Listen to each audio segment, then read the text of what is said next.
Slow-mo. He's got me walking that grief one. Going slow-mo. He's got me talking that grief time. Going slow-mo. He's got me clocking the way. It's the Miami Night Show.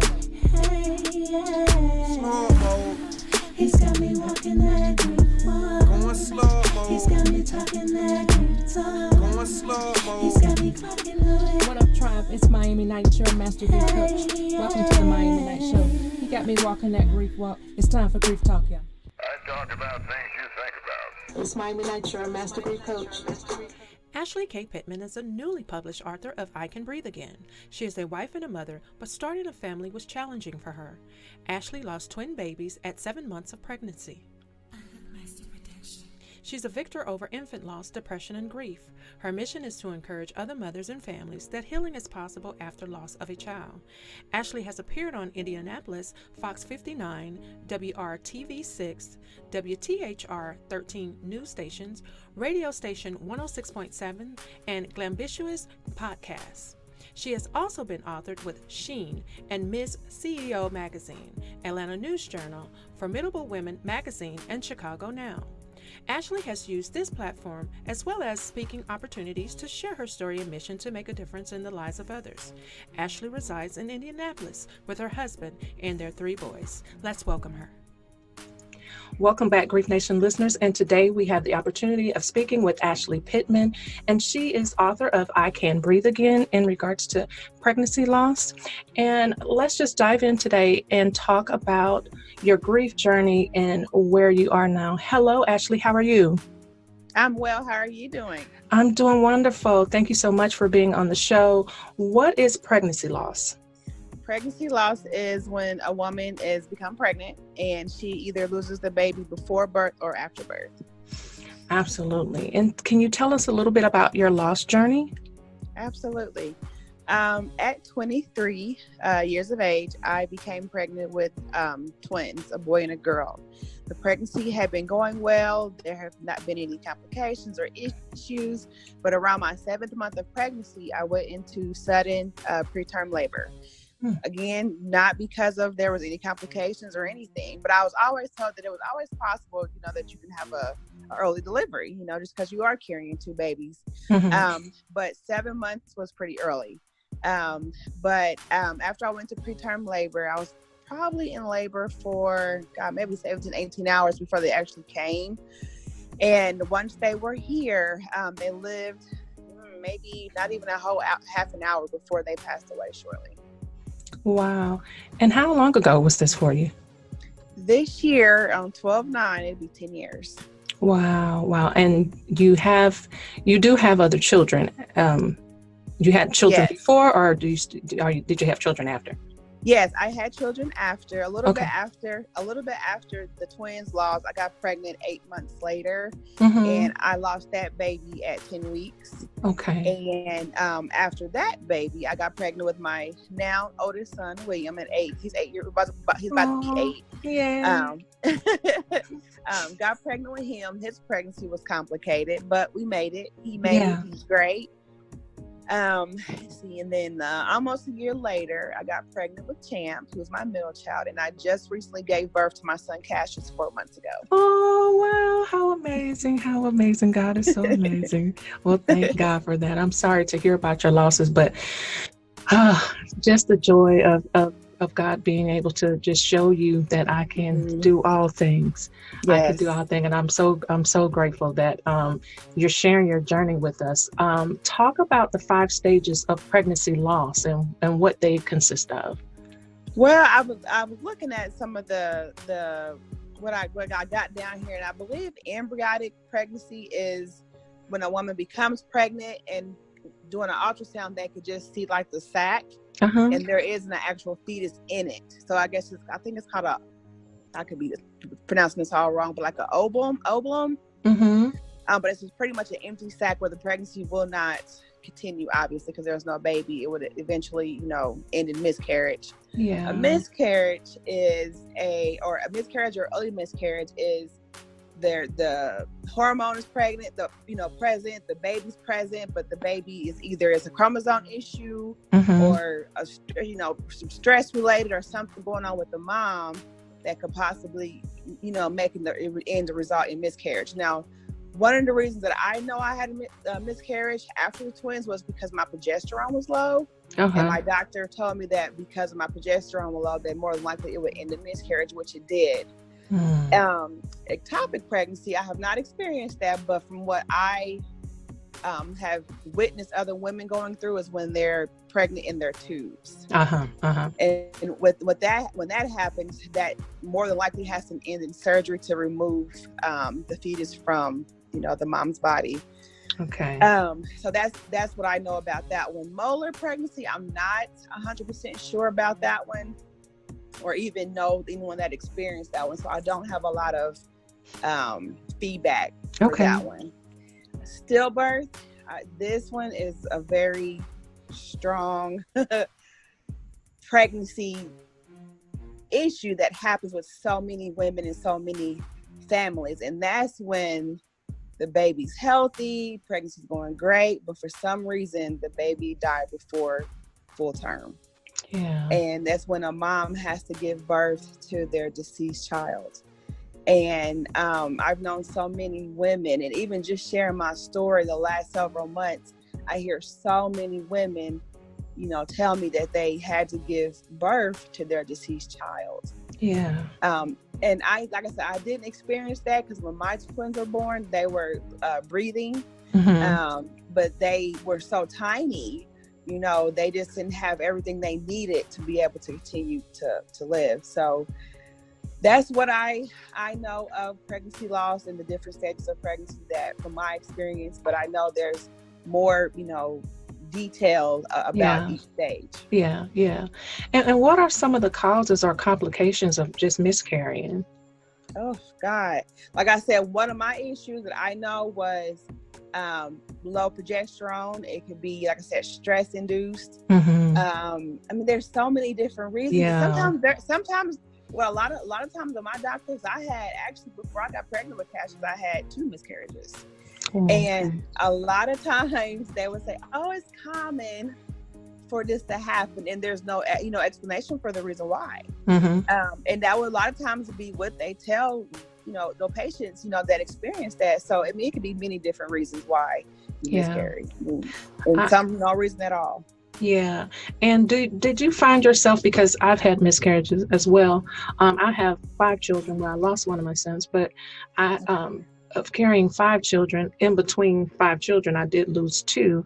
But I think during those times that I was having miscarriages, I was wanting to have a child so bad. That's how, right after I had one, right after I had a miscarriage, 2 months or 3 months later, I was pregnant again, and then would hope, have a child to full term. But that loss of not having that child just does something to women. It does something to us mentally, physically, emotionally. It just takes us apart. Can you kind of express to us what happened during those times that you had that loss and up until the time you found out you was pregnant again? What did you go through?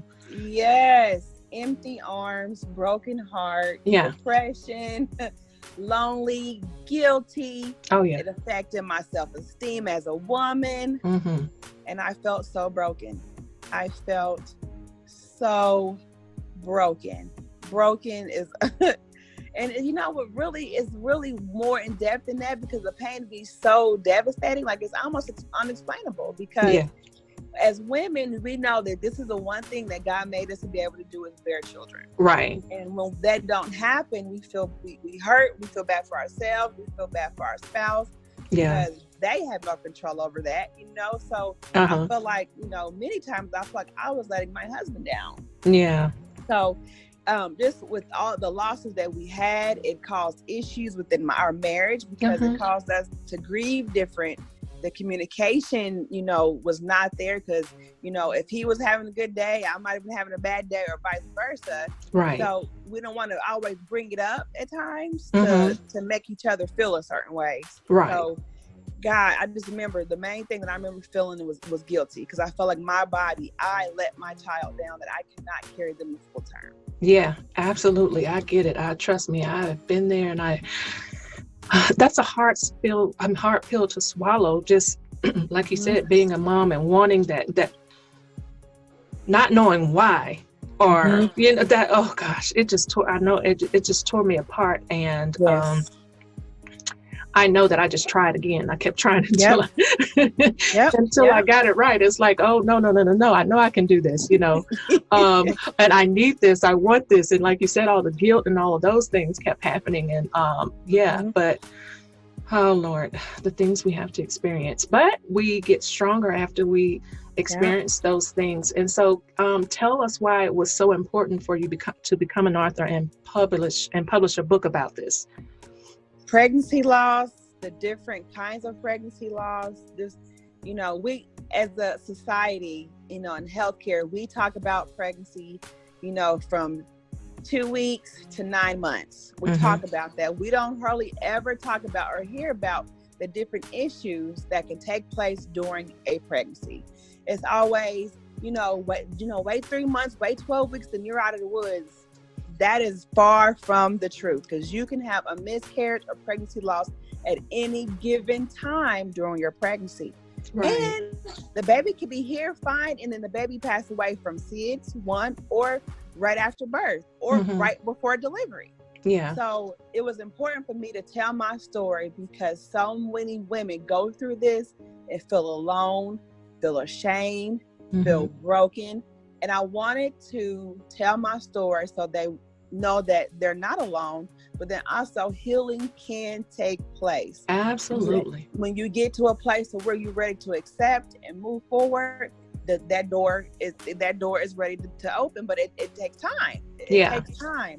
But I really wanted to just share my story, just to give some inspiration and hope to those moms and families, you know, that has suffered this, who is going through this right now, who can be listening and just lost a baby. You know, I just wanted to get some inspiration. I hope that their rainbow baby can still come forth, and that God is faithful. Yes. He is so faithful, and it is possible, even though we think it's not possible. And your heart can heal. It is possible. Can you summarize 2 chapters for us out of your book? But before you do that, I want to ask you, for mothers that have tried, for mothers, this is just coming up. So for mothers that have tried and that hasn't been successful,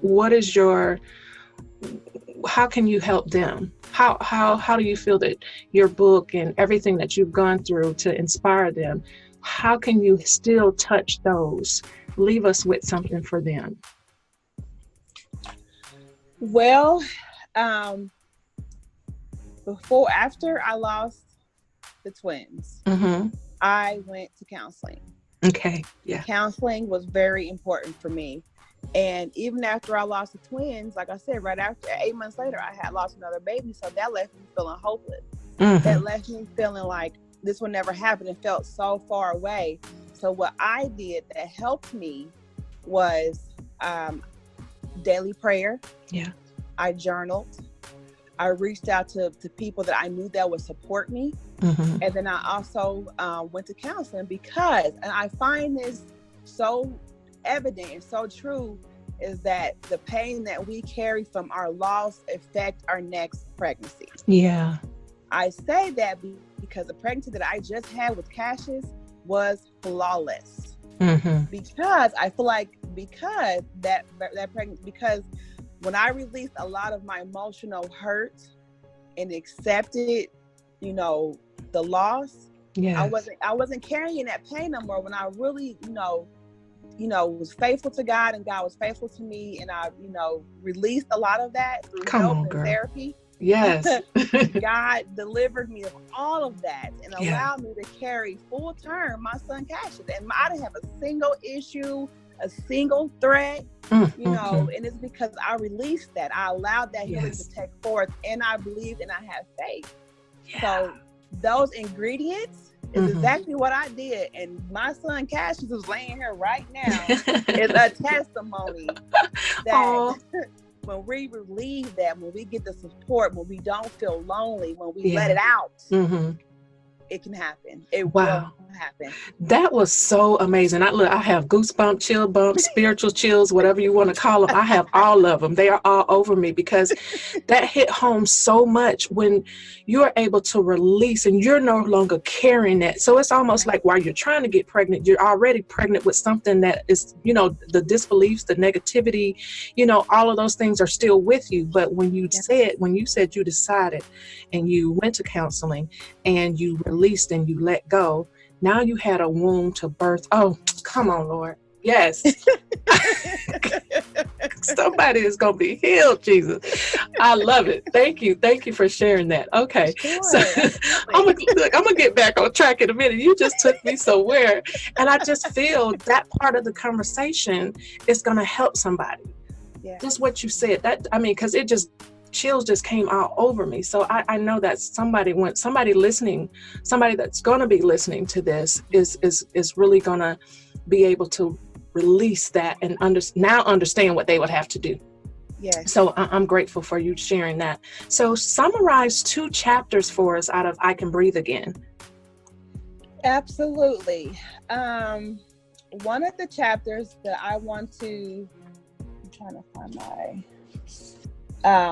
one of the core chapters that I want to talk about and express is a chapter called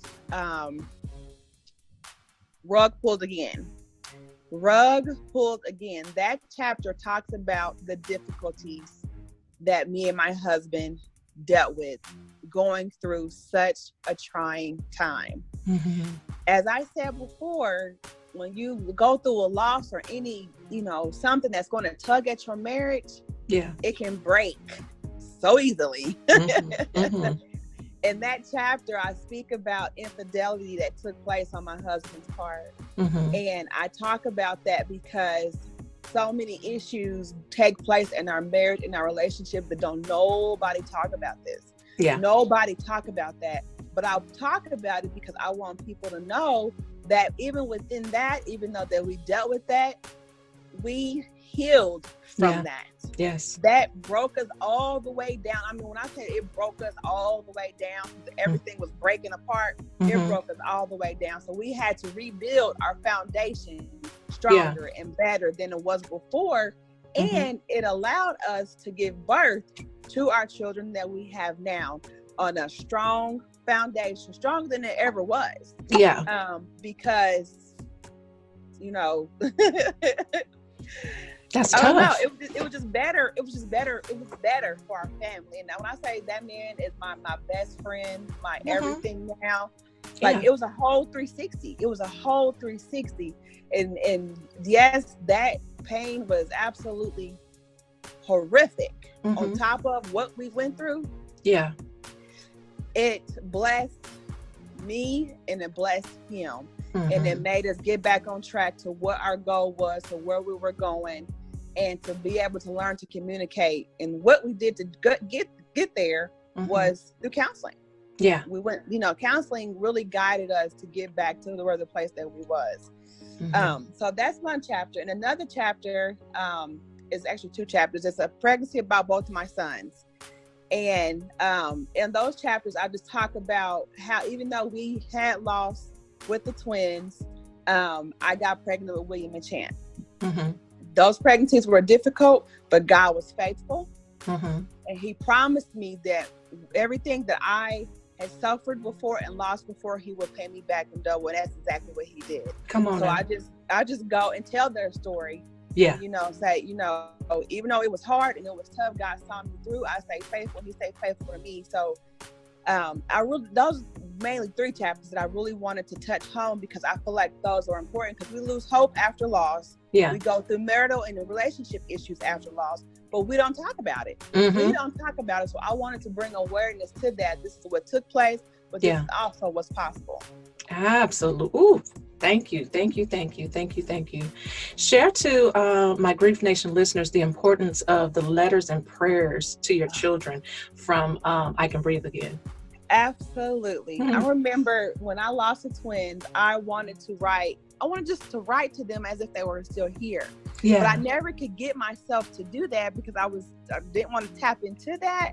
But as I was writing my book, in my spirit, I remember hearing write a letter. Oh. So even as I was writing my book and writing my letter to the twins, it was so therapeutic. Yeah. And I was able to release what I would say to them and what they brought me to. And, just talk to them as if they were here. And it released so much within me as I wrote that. So I really feel like writing to your child as if they were here, or what you would say to them, during different milestones or whatnot. I feel like it's therapeutic, and it's a keepsake. I feel like it's a keepsake that you can always keep. Prayers, I put the prayers in my book because these are the prayers that I used daily for me and for my family. And that was one of the roots that kept me grounded and kept me believing that one day I would be healed. Yeah. And that's what I used. So that's why I felt those were very important. And I've gotten really, really good feedback on that from my readers. Yeah. You should. I mean, because that is just awesome to do, because I know a lot of times in a lot of release techniques, we often jot down things and, we may throw them in the flyer, or, those type of things to allow that to, I guess, to just become transforming to us, or I don't know how to explain it right now, but I guess with doing that, not even to release it if you're burning the letter, but just to have that and to be able to express yourself and to be able to let yourself know that, hey, I'm still on this journey. I'm still trying to make it through. The prayers are just I know that's just so amazing to hear, and for other moms to know that they can still pray. And what helped you get through by praying is you've built this model for women to know to go to, which is amazing for women that have experienced this or still experiencing this, people that haven't healed from it. Now you've given them tools to be able to learn how to heal from it. And you talk often about counseling, and thank you so much for letting us know, go to counseling. Yes. Go. Yeah. I know that's what helped me. After I lost my son, and I decided to go back to work, it seemed like everything, I was being guided on every situation anyway. But when I decided that I was going to seek out for some help, because I started having all of these physical ailments, have heart palpitation, you start getting sick, you just, you're trying to deal with going back to work or dealing with daily life, or learning not to be isolated, learning not to be guilty, or, whatever emotion that you may be having or experiencing within that day. But EAP, you do your job. They offer 6 free services. You guys, they offer 6 free services, 6 sessions for you to go and speak to someone. I don't know how it varies from state to state, but here in Georgia, they allowed me to have 6 free sessions, and I picked out my therapist and I went. So it's thank you for telling and explaining to people and sharing that often in your book about counseling, because that's something that we definitely need to continue to do and work on, just for ourselves. Absolutely. To check in with ourselves, to see how we are. And I want to make sure that I'm pronouncing, is it Aria Lani? REA Lene. Oh, I'm so sorry. REA Lene. Okay. So what are your plans to continue your mission for REA Lene and William Thomas Pittman Jr.? Pittman Jr., excuse me. Yes, this is my favorite part. So I'm here in Indiana, okay? And I work for a hospital organization called Community Health Network.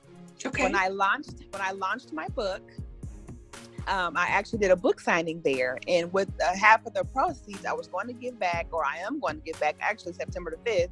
I'm giving back 50% of my proceeds from the book launch. Okay. These proceeds will go to the NICU department, because when William was born, William stopped breathing 13 times. Okay. So that landed my baby in the NICU. And if that NICU department had not been skilled, had compassion, and well-trained, my baby would not be here today. Yeah. So I'm giving half of those proceeds back in honor of my 2 children. And also I have right now, what I have going on right now is a program called Sponsor a Book. And those links can be found on Instagram and on my Facebook. And my handles for both my social medias is Ashley K. Pittman. But with the sponsor book, if you have not experienced this, had this type of experience, then someone you may or may not know can use this book that could possibly help them. Yeah. So with sponsor a book, it's $14.95 to sponsor a book. And with those funds, I am sending out books. Hello. Okay, I'm sorry. I didn't catch that last part you said. I think your phone went out a little bit. Oh, okay. So So the sponsor book is when you give $14.95 to a link that's available on my social media handles, on Instagram and Facebook, and those funds will go towards books to be sent out to different grief support groups around the United States. Okay. So that's what I'm doing with that. And then my mind's been blank. Oh my goodness. Oh my God. Yeah, so that's right now. So that's what we're doing. And I'm actually going around to different states and also speaking and sharing the message in the honor of REA and William Jr. Oh, that is so amazing. I love the work that you're putting behind your mission. And definitely, Grief Nation listeners, sponsor a book for $14.95. Help someone else along their journey. It's basically all she's asking. And thank you for even coming up with that concept, or if you didn't come up with it, thank you for making us aware that this is something that others can do to kind of support you here. We did talk a little bit about your husband's lost journey, but was there any other things that you noticed during his time of grieving that you can share with our men listeners? Yes, that his story is so going through it. My husband, at the beginning, he was very tearful, very consoling. He was there as much as he could be, that he knew how to be. Yeah. He eventually began to lose himself because of our grief was so strong, but then he didn't know how to support me or to be there for me. So he began to lose himself. Yeah. I remember him telling that he started to try to figure out a way for him to feel better so that he could be there for me. Mm-hmm. And so we went through all that. So, and believe it or not, when my book was published, he told me and my best friend, actually was on my baby shower for Cassius, and he said, I can now heal because I know my wife is okay.